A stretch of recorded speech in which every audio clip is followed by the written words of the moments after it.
It is 9 o'clock, but we still have a few people trickling in from the waiting room. I see Steve, Kristen, Adrian, and Van. Did I miss any members logging in? I don't think so. I'm Angela Darcy. I believe that I'm the first. Thank you, Angela. I didn't. Sometimes when people come in a big group, I miss somebody. You're fine. Thank you. I do want to just give a quick friendly reminder to the TAC for the court reporters records when you speak, especially for the first time, if you don't mind to make sure you identify your name so that way we can make sure to capture who's speaking in the transcript.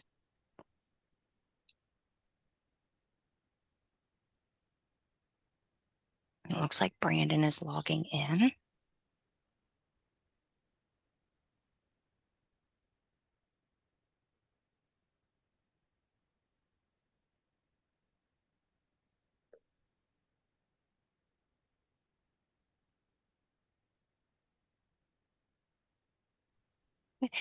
It looks like the waiting room is clear. I have Steve, Adrian, Van, Brad, and Angela on. Is that correct? Brandon Harley too. Oh, I think I said Brad because I wrote B Harley. I'm sorry, Brandon. Kristen Porter's here. Kristen, okay. So that's It looks like right? You have a quorum. Yes, sir. Okay, good. All right, let's get busy. Okay. Again, this is the Persons of Return Society from Incarceration Technical Advisory Committee. And this is our September meeting. Let's just go ahead. We know who's on as members. Looks like we have 46 people joining us, which is pretty good. Glad to see that. Appreciate that as well. So let's go ahead and we verified a quorum. How about minutes? Those were sent out for the July 13th meeting. Motion to approve. Van Ingram, do we have a second? Second. That was Kristen. Thank you, Kristen. Van Ingram. Angel Hall Donnie. I have to look it here. All right, minutes. Van Ingram, Kristen Porter. All in favor, signal saying aye. Aye. Aye. Opposed? Aye. All right, minutes are adopted. Thank you for that little piece of stuff we have to do. Leslie Hoffman, you want to give us a DMS update, or whoever's going to give us a DMS update? Yeah, I'm going to give you, I'm sorry, I'm a little bit under the weather, but I'm going to do my best. I've made some notes here for you. So we've got a lot of progress going on with reentry or the incarceration amendment right now. Stakeholder interviews and focus groups are being conducted throughout the end of September of 2023. And folks that are on the Persons Returning to Society Incarceration TAC have been invited to participate in those interviews. And of course, DMS would be joining those discussions as well. I would let you know that Angela Sparrow and Christian Schroyer are going to be our leads on the reentry implementation. We were going to ask if the public comment period for resubmission falls under the next TAC, Steve, would you want us to use your TAC or the TAC as a public forum for the state's proposal and application? And we can do that. I've used the behavioral health TAC in the past for a means of a public forum as well. So we could do that if you wanted to. So you can think about that and let us know. As far as the SUD, I think that's a good idea. I thought it would be too, especially since this was kind of created for this, right? And we're all excited about this. And we can give you more information as to come. The SUD extension request, CMS mentioned granting a temporary extension period for SUD while reviewing the 1115 that we have with them. And that 1115 has, if you remember, the recuperative care amendment in it. And so they're trying to realign all of our years because everything's kind of getting off in years now. Plus they've got two things for us to review again. So they're talking about giving a temporary extension on the Team Kentucky 1115. or what you remember as the Kentucky Health, and now we're renaming as Team Kentucky. So they're talking about giving us an extension to that. So we're excited that we might be able to get an extension that also might create the opportunity for at least a name change and a few other things during that time period. We've got a few things that are wrapped into the big Team Kentucky 1115 that are not specific really related to behavioral health that we oversee as well. So we don't owe them anything. People keep asking me if we owe CMS anything. We don't owe them anything. This is a request that they've kind of made back to us in our monthly calls. We'll give you a couple other updates while I'm on the phone. We have a 1915I that we will have an informational meeting on the 25th of next week. It's for informational purposes only. This is not the official town hall meetings. Those will probably be sometime just a tad bit later, because we're hoping to have things out for public comment end of September, 1st of October. So I'll try to give at least a 30-day notice to get those town hall meeting invites out and let everybody know what's going on with that.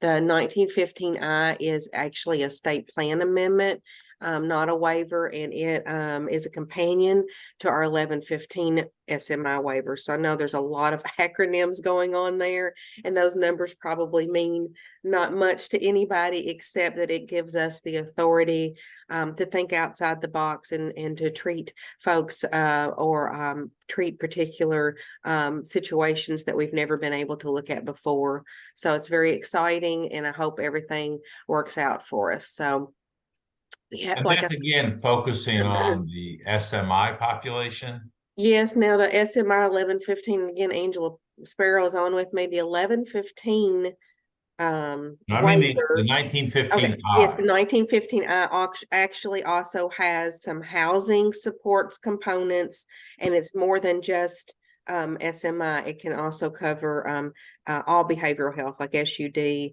and co-occurring. So very exciting times. We kind of consider that like our social determinants of health. First time we've kind of reached out into a state plan amendment to make this happen. It's got some employment needs that we're going to try to meet. So, and housing needs as well, and some care management needs. So again, lots of moving parts, and they're all kind of working in conjunction with each other. So I told you about the team health. Let me see if there's anything else I wanted to mention. Mobile right now, Steve, I won't say much more. We're still in negotiations, so I'm not really at liberty to talk much about that again. It will only be a short time though, I feel like, before I can start coming to the behavioral health tax and this TAC and give you more information about mobile. So I think Leslie, that's just, it. Oh, I'm sorry. Yeah, Leslie, I want to make sure I understand correctly. The temporary extension, is that to the SUD 1115 that we wrote in 2018? It's for the overarching, it all falls under that Kentucky Health overarching 1115, and we have to get that extended. So the SUD is in there, the incarceration, original incarceration amendments in there. Okay. There's nothing bad there in the fact that they're number one, they're trying to align, but they're just going to give us an extension so that they can get those reviews done. We don't want it to go, we don't want to retract it or anything like that. Then that's more time consuming. Oh, thank you. But lots of moving parts, lots of exciting programs. I would just put a plug in, Steve, if anybody's heard about the mental health listening tours. We've been traveling around with those that ALC is putting on. They're very interesting. They're in I think they're in about 9 areas. I can look those up. I just wanted to put a plug in for those if you've not been involved. So There is, so wherever the Kentucky law update is, this is Angela Darcy, wherever the Kentucky law update is, that's where they're being hosted the evening before. yeah, I think I've got a listing. There was one in Ashland last night. I think there's one in Paducah coming up. But very good to go and listen to what the people in the community are having to say. Here it is. Let's see. Yeah, they've been to Owensboro. London's Washington. next, isn't it? London, okay. London is on the 27th, and I'm going to that one. I'm trying to make sure, and DBH is as well, making sure that we've got representation there in case anybody needs to have questions afterwards. But it's really about listening and hearing what the people have to say in the public. So I just thought I would mention those to you. Yeah, good. Thank you, Angela, Doris. Let's go back to the reentry with 1115 reentry waiver interview. I just want to make sure folks realize that's open to anybody, right, Leslie? Angela, are you on? Angela Sparrow? Yes, so I think again, Steve, through the TAC, they would be looking to you to make recommendations of who should be involved in the interview, representing the persons returning to society TAC. So if Okay. there's again individuals from the TAC that we need to include, just go ahead and please reach out to us and email us. Okay. I've But sent that's again, that out to folks. I hope everyone on the TAC has received that. Is that true? TAC members? Yes, I saw the email yesterday. Yes. Okay. Yeah, I received it. Okay. Just making sure. But if other folks are on, can they participate as well, not just TAC members? they can, yes, if you would reach out to us so that we could again coordinate the time slots and again ensure that it's within the, there's different focus groups based on different agencies or advocacy groups, et cetera. So if you would reach out to us and we'll make sure that we coordinate it in the appropriate kind of time slots when they're Okay. being conducted. Okay. And Steve, anybody can also join the September the 25th informational webinar on the 1915I SMI. I can put that in the chat as soon as we get through speaking, if that's okay. Yeah, that'd be good. Yeah, yeah. So while you're speaking to the 1915I, again, I think we want to make sure and clear, well, certainly that informational session is going to speak to the target population and the criteria. There are going to be specific services that, again, are for the SMI population, but there are going to be services under that SPAL amendment that are available, again, would be available for individuals with SUD that meet the criteria as well. So again, the focus, I think, has been primarily on the SMI, but we do want to ensure that it is covering also our SUD co-occurring population. There's going to be some services that are available to them as well. But again, so we would just encourage everybody to join that informational session so we can go through that a little more. Okay, and that's on the 25th, be a week from this coming Monday. Yeah. And what time is that? I think, let's see, Leslie's 10:30 to 11:30 Eastern time. I'm muted. I thought, and I'm locked up just a second. I'm sorry. I'm trying to put it in the chat, but it's locked up. So, Steve, I'll send that to you again and you can send it out. Right. I don't know what. Sorry, I'm gonna call. Leslie, it could be where I open the chat to copy your information into the email. Can you? I'm sorry. Can you see the chat? Can you see it where there it goes? I'm sorry. It just showed up. Can you see it? Yes, ma'am. And I also grabbed the flyer that Courtney dropped in there for the TAC as well. Just send that out for me. Is it showing how to join? I don't think it's showing the right information though. I'll send this again to you, Erin. Yes, ma'am, and I'll attach it to the email. Okay, thank you. You're welcome. Yeah, I see it. All right, Medicaid, anything else? Sorry, I do want to mention one more thing, going back to the temporary extension under the overall 1115 and SUD 1115. Again, Kentucky would not be the only state that has been granted a temporary extension. So this, again, it's nothing, it's not new to CMS. They've certainly done that in the past and provided us with some examples on what that would look like for the state. So I just want to mention that too. It wouldn't be specific or to Kentucky. Okay. Yeah. But that was again initiated by CMS, not by Kentucky, right? That's correct. Yes. Okay. So nothing's at risk. It's just some timing piece, I guess. Correct. Okay, very good. Any questions for Medicaid?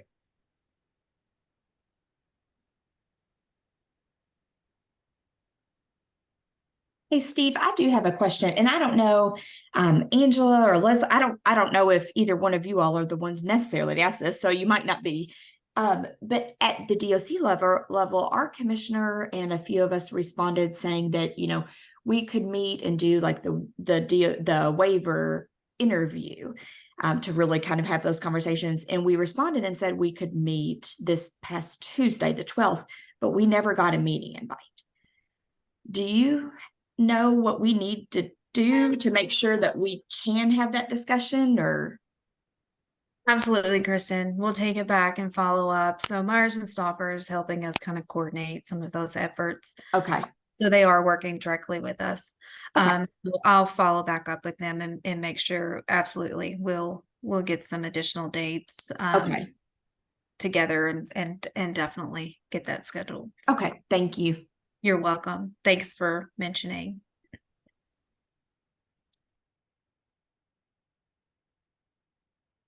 Okay, I also didn't hear back. Paula, thank you. Thank you. Yes, feel free. I'm gonna drop in my email for anybody who doesn't have it, and the DMS.issues email again, that the behavioral health team. So there is the reentry email, but again, feel free to include us all so that we ensure everybody's getting the messages, but we'll drop that in the chat.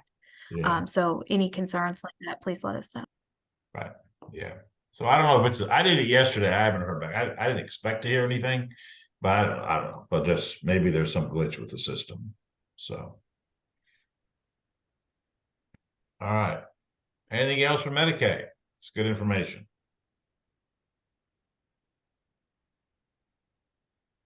We'll hear more on the 25th.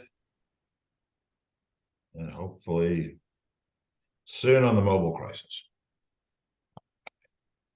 MCO updates.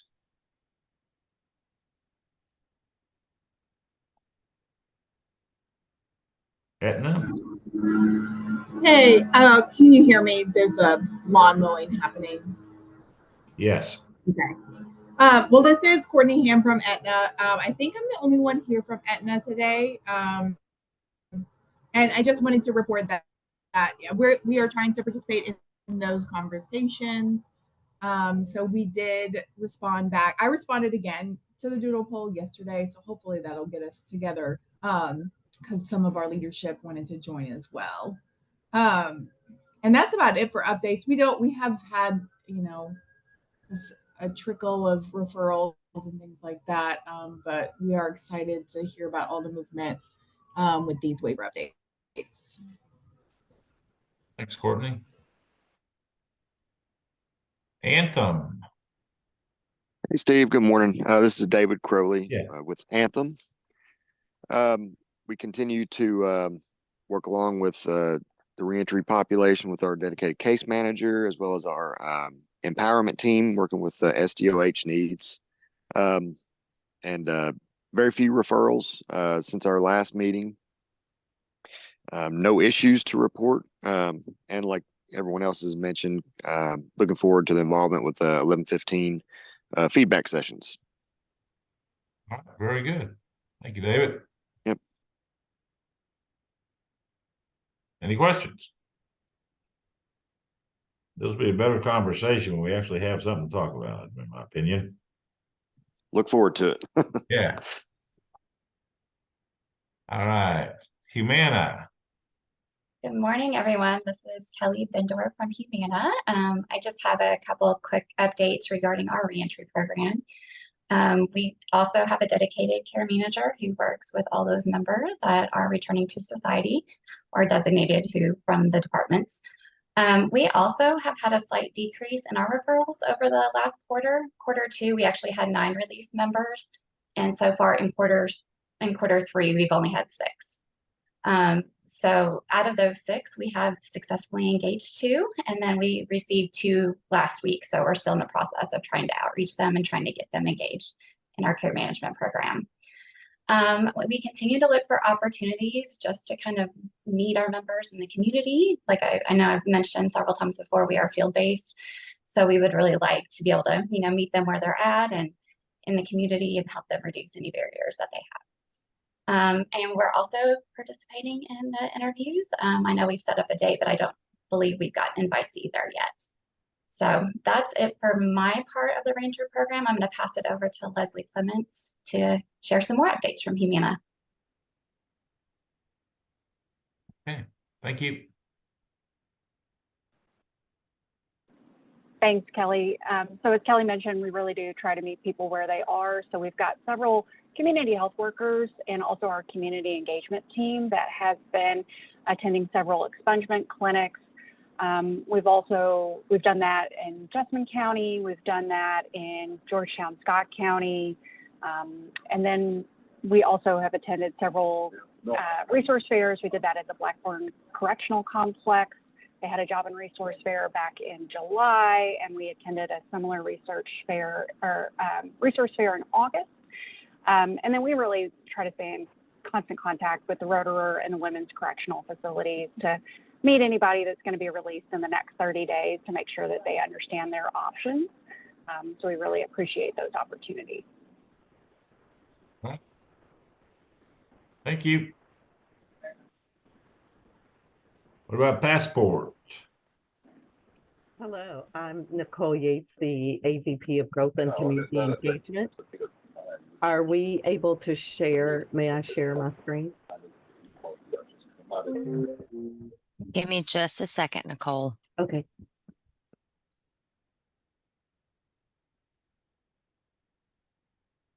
Please make sure you also email me your presentation. Okay, will do. Thank you. You should be good to go. All right. I don't see it, but Michelle, are you sharing yet? Oh, you know what? It's My Michelle. apologies. I made you a co-host. Yeah. It's Michelle Huglin who will share.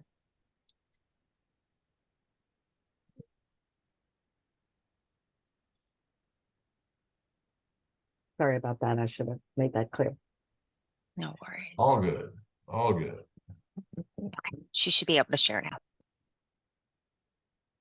All right. We just wanted to talk a little bit about we've been doing re-entry programs as well, expungement clinics at our one-stop health centers that we have in Bowling Green, Hazard, Covington, Lexington, and Owensboro. And so last quarter we were able to help 122 folks, and we now have them coming up again in October that we're doing. You can see the dates here, and then Owensboro in November, and then we've collaborated with all of these folks, with lots of folks at the top, the Legal Aid, and then of course Team Kentucky and more organizations. We've just been putting the word out. We have some flyers. We put the word out at all of our with all of our CLBs and FBOs, so CBOs and FBOs. And then we're going to be doing on-site at all of these locations coming up as well. And so we're looking forward to continuing our work with the expungement reentry clinics that we're doing. And we will send this slide over to you guys as well. Any questions? Thank you for the opportunity. You.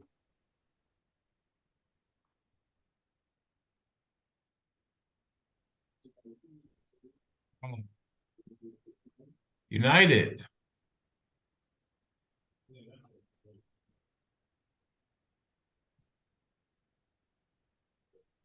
Maybe they couldn't join us today.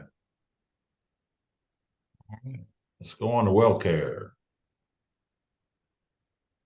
Hey there, this is Paula McFall with WellCare, and we have As of 8/1, we have a new partnership with an organization called Wayspring, who are able to be more in the field for us, meeting people with SUD in residential treatment facilities. And we're hopeful to meet with Christy Sorrell with Department of Corrections to talk about how maybe Waysprings personnel could meet with the members who are getting ready to leave incarceration. So that's something that we would really love to have happen. We also have had very few referrals. We've had 16 total in Q1 and Q2. We have regional care managers. So we don't have dedicated case managers for this population, but that's something we can consider. Just letting you know that we're trying to help with whatever these folks need when they're released. Thanks. Paula, do you need me to connect you with Christy, or do you already have that? I sent her an email. It was just this morning. Okay. No, that's perfect. Yeah. So I will let you know. Thank you. Okay. I was just, if you need any help with that, you just let me know. All right. Sounds great. Yeah, this is Liz Milburn from United. I'm sorry, I was having sound issues before. I'm the clinical program manager for the behavioral health case management. I'm relatively new to this space. I'm looking forward to partnering with all you. Just a quick update. We've only had one referral since the last meeting. We have a case manager that is actively outreaching that member. But again, looking forward to the collaboration with all of you. All right. Thank you, Liz, and welcome. Glad you're here. Thank you. Anything else? Any questions for the MCOs? Glad they participate. So, round robin member updates. I added one Medicaid eligibility post-release. And this is just information sharing. I continue to hear challenges with this. Regularly, folks I know who are out in the field, CMHC staff primarily, they struggle with Medicaid eligibility. They go online, the person says it's eligible, they check the website, the individual's done what they need to do, and then quite often they provide services. Those claims are denied because the person is still listed as incarcerated someplace. So I know we've talked about this a lot, but it continues to be a problem for folks who are returning, leaving facilities, and they're just, and ultimately, I guess it gets resolved. The person is getting services, but it's just not nearly as smooth as folks believe or had been led to believe it would be. At one point, we were told it's 3 to 5 days, and there's people who are just, they're waiting to get services and claims get denied. Steve, this is Leslie. I don't necessarily have a lot to do with the APRA system or any of those pieces, but I can get help if you have a member that needs help. If you can send me the information, I'll work on it ASAP, which I've done in the past. Me or Leanne, make that happen for you. Okay. And typically, I hear this from folks who hear it from their staff, but I will reach out and I'll share that information that when they have this problem if they contact me, I can get it to you, or they can contact you directly, right? Yeah, they can just send me an email and just, label it incarceration eligibility, something like that. So, I recognize it. Have you noticed or have you heard, are we having more problems while we've been going through unwinding, or is it just in general, just the regular problems that you've had in the past? I haven't had, it's been a couple of months before I've had any cases, and I think I had 3 cases in 1 month. So it kind of comes and goes, it feels like. Yeah, I don't think it's related to the unwinding. Okay. That's not what folks have said. I mean, it could very well be. Yeah. But again, I have a monthly CART meeting, and it comes up in conversation from, CEOs hear from staff. So I really get at that level. Yeah. I will reach out to CEOs and let them know when they hear it to either contact you directly or send me. Just make sure they label, calendars are crazy right now and emails are flowing. So just make sure you label it. I don't even care if you put emergency, that's fine. Yeah, it just, Okay. I mean, a long time it was they had to go to DCBS office and we figured that out, but now there's some other problem. And it just, So I think, Steve, that's important and that's some of the discussions, right, that we want to have in some of these focus groups and some of these interviews. And so I think again, if we can get to the, like you said, the boots on the ground folks that are actually, it's kind of hearsay, right, that there's the issues, but they can really speak to the actual the process that they're going through and needing to go through. Again, we can look at another group interview to kind of walk through that from the provider's perspective. But again, obviously that's going to be a very key piece to the 1115 reentry initiative. And that's part of, we'll do the mapping and some of that, the process with eligibility, and then again would need from the provider side of things as well, what that looks like, because it's a continuing issue, and obviously we need to have that will be part of the 1115 initiatives to address, that has to be addressed. We have to have that.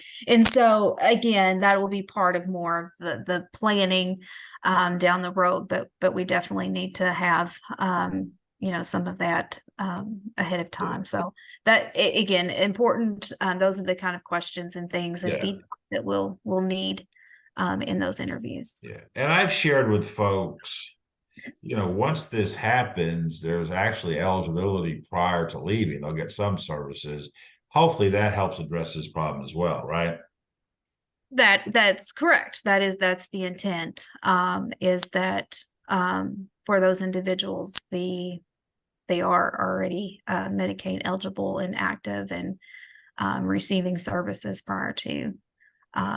So yes, but again, I think we have to address where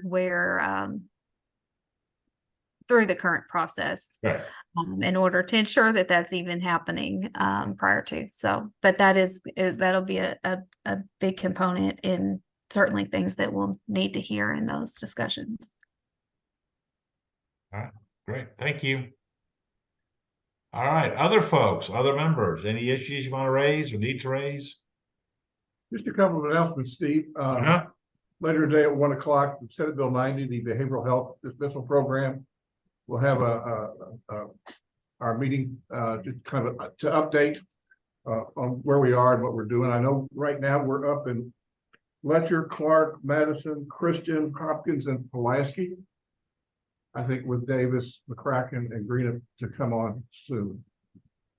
On the 19th, Recovery Ready Communities Advisory Council will meet, and we hope to have 3 more applications approved at that meeting.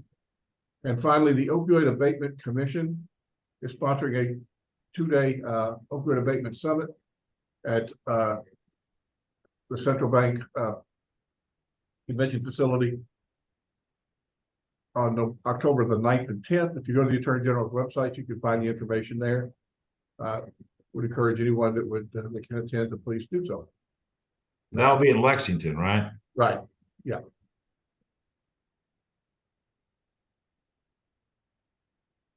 All right. Thank you, Van. This is Angie Darcy from AOC. And just to update, just as was said before, we encourage everybody to attend those town hall meetings that are, I believe that they're published, but I can get you a list if anybody needs the dates. And we have the Implementation Council this afternoon. We are working full force with our case navigators, and we've actually, for Senate Bill 90, we've actually got some really interesting data, I think, on the case navigators and their touch points for defendants and providers. And so it's kind of neat to see that in action. And our hopes is we are working on a solution for funding for the other 5 case navigators. So we're hoping to get those those pilot sites out pretty soon. I think that we should have something resolved in the next month or so with that funding. So we're excited about getting those up and running as well. But Senate Bill 90 is going really, really well. Good. And been really successful. And it's exciting to see people get help and get the services. So it's been a good experience. Not to mention, Steve, that meeting is at AOC. Open to the public, and I think there also is a Zoom link, isn't there, Andy? There is. I can send that to you, Steve. Yeah. We can send it out. Yep. Can you tell us what case navigators do? Yes. Yeah. So case navigators are not case management. And I think that that is some of the confusion that we've had. They are people that help their staff, and they're currently housed under pretrial services. And they are the person that helps the individual that is a participant navigate through the court process and also the case process, if that makes sense. So we are the ones that talk to the defendants and tell them that they might be an eligible participant. And we talk to them about the program right when they get to court or when they're in jail. Mostly it's been in court because a lot of these individuals have been released through our administrative release program. So we get to them first thing when they had their very first court date. We talk to them. We're a very friendly face. We explain the program to them. We talk about the treatment options. We also talk about the other services that are offered. For example, if they need housing, that's something that case management can help them with. Kentucky Adult Education can help them if they want to go to college or get for example, a lineman qualification or accreditation. We have somebody that actually just went through lineman school. And so the case navigator actually helps them navigate through the case system, and then keeps in touch with the behavioral health providers. They keep in touch with Kentucky Adult Education. They keep in touch with the prosecutor and the defense attorney just to make sure that the case is on track, if that makes sense. Because what happens a lot of times with the court system and with these cases overall is they slip through the cracks. So the case navigator is the person that makes sure that nothing slips through the cracks. They are on top of everything. If a need is identified by a defendant, then we will reach out to the behavioral health provider about case management and say, hey, this person has this need. Is that something that you can help them with? And we do a handoff there. So we basically, I would like to say that we're a very friendly face for the participants, and we're also helping with reporting and taking in all the data and making sure that everything, the case navigators ensure fidelity. So, and they've been, I would say that, and I think Van would agree, it's probably it's the glue that holds the program together. I think the success of this program is going to rest on this case navigator position. Yeah. We can't take folks that are in addiction or have severe behavioral health issues and expect them to know where to go, what to do, how to navigate all this on their own. And so as we've got this thing off the ground, this has just been very clear that this is a needed position. Yeah. Yeah. And it's worked out wonderfully. We've only had, I believe, I think that we've had 12 people that have been graduated from Senate Bill 90 or successfully completed it. And we've only had 2 people overall that have dropped out. And it's not because of, it's just because they didn't have necessarily the strongest need for it. They did complete some kind of treatment component. So, in our eyes, even if they do complete something like that, that's still a success because it gives them another tool in the shed. So, but we've been highly successful. Everybody that has been in the program, we've never had one complaint that, oh, this is too much. Oh, we can't do this. Oh, this is overwhelming, because that case navigator is helping them and talking them through it and giving them encouragement that they can get this done, that they can do this. And it's a good supportive piece. It's not, we have pretrial diversion programs with pretrial. And it's kind of a similar, except it's much more hands-on Mhm. because mental health and substance use disorder needs. Yeah. And the real objective of Senate Bill 90, right, Van, is to get people into treatment, and if they participate in treatment, they're not involved in the criminal justice system, right? Or less involved. The purpose of the pilot, Steve, is we believe it will show that getting people services they need will lead to better outcomes than jail sentences where we play cards and sleep all day and never address the issues that got us involved in the criminal justice system to begin with. Yeah. Yeah. So this is a 4-year pilot, so we believe that's what the numbers will show when it's complete. Our fingers crossed anyway. Yeah. Yeah. And right now, these folks have been successful in that, right? And this is just the rollout phase. I guess soon we'll have, is it 12 counties? Yeah. Yes, 11 counties. 11 counties. Yeah. We'll have 12 case navigators total, but since Kenton is such a big county, we're going to have 2 case navigators for Kenton County. Very good. I think it's a I good think, thing. we're still learning, Steve. That's why you do a pilot to figure stuff out. And I think this will be an evolving process as the next couple of years go by. Right. Yep. Yeah. Yeah. Good deal. Right. Thanks. Thanks. Appreciate it. Other members? Any updates?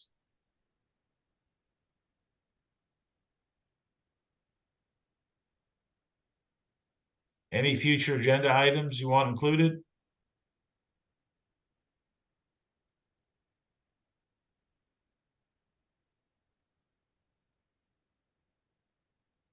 Anybody else have anything you'd like to add? Think about inviting one of the county attorneys or judges that work with SB 90 program to come on and talk about from their perspective, from the boots on the ground perspective. Yeah, can you organize that, Van? Angie and I work on that. Yeah, Great. we'll work on that. That'd be great. Be good information. All right. Anybody else? Members or not have anything they'd like to share before we wrap up?